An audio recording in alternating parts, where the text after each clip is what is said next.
प्रथम संहिता अष्टदशो अध्याय page number 149।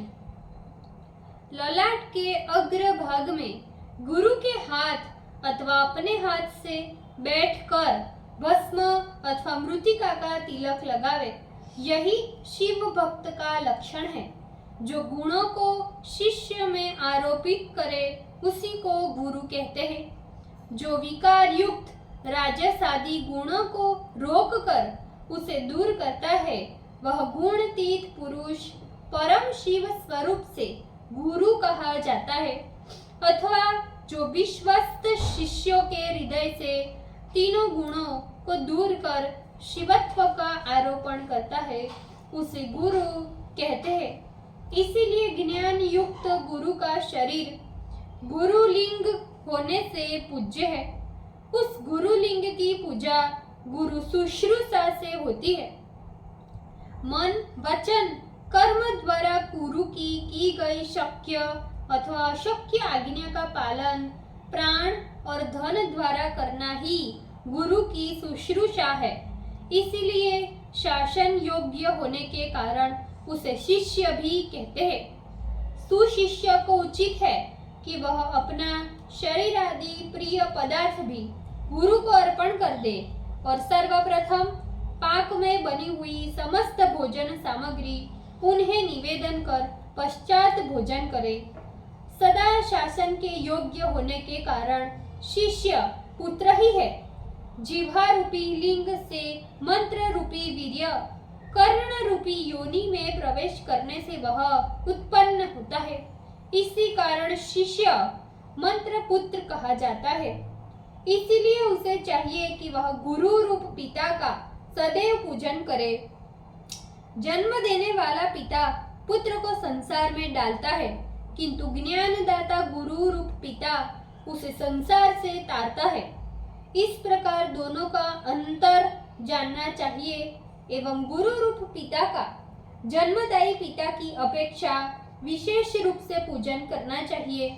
उनके अंग की सेवा अथवा अपने उत्पन्न किए गए धनादि से पैर से लेकर केश पर्यंत गुरु के शरीर में शिवलिंग की भावना रखे और धन देकर पादुका ले आकर पैर दबाकर स्नान अभिषेक तथा भोजन आदि नाना प्रकार के नैवेद्यों से गुरु की पूजा करनी चाहिए। गुरु के पूजन से परमात्मा सदाशिव की पूजा हो जाती है। गुरु के समर्पण से शेष द्रव्य आत्मशुद्धि कारक है। जल एवं अन्न आदि से निमित्त पदार्थों को गुरु के लिए समर्पित करे। जो शेष बचे उसे शिवोच्छिष्ट समझना चाहिए।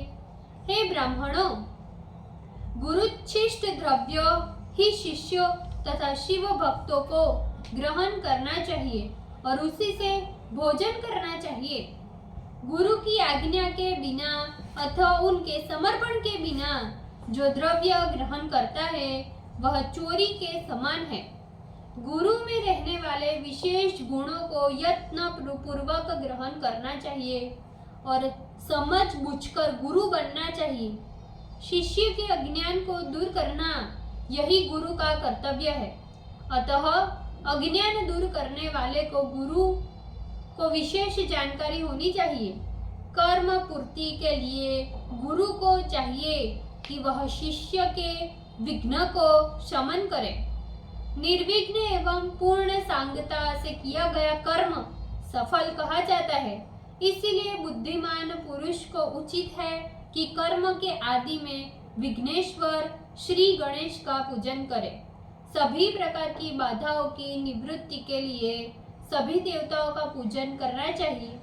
ज्वराधिक गठिया वात आदि रोग आध्यात्मिक बाधा कहे जाते हैं। पिशाच जम्मुक आदि का दर्शन, वाल्मीकि की उत्पत्ति, अकस्मात गोधादि जंतुओं का गिरना, घर में कछुआ सर्प स्त्री एवं दुर्जनों का बारंबार दर्शन होते रहने से भविष्य में वृक्ष गौ एवं स्त्रियों के पुरुष में बाधा होने की आशंका होती है। इसीलिए इसे भविष्य में होने के कारण इसे भौतिक बाधा कहते हैं। अपवित्र वस्तुओं का तथा वज्रपात, महामारी, ज्वरमारी, विषुचिका, गौमारी जिससे गायें मरती है, मसूरिका यानी गर्मी आदि जन्म नक्षत्र पर ग्रहों का आना, संक्रांति काल में अथवा अपनी राशि पर दुष्ट ग्रहों का योग एवं दुस्वप्न का दर्शन आदि दैविक बाधाएं कही जाती है। शव, चांडाल एवं पतितों का स्पर्श अथवा इन सब का घर, यज्ञशाला, घर के आंगन में 2 हाथ परिमाण की वेदी बनाकर उसे अलंकृत करे।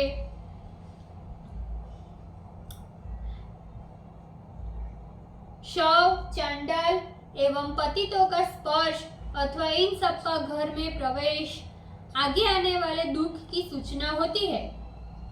बुद्धिमान मनुष्य को इन दोनों की शांति के निमित्त शांति यज्ञ करना चाहिए।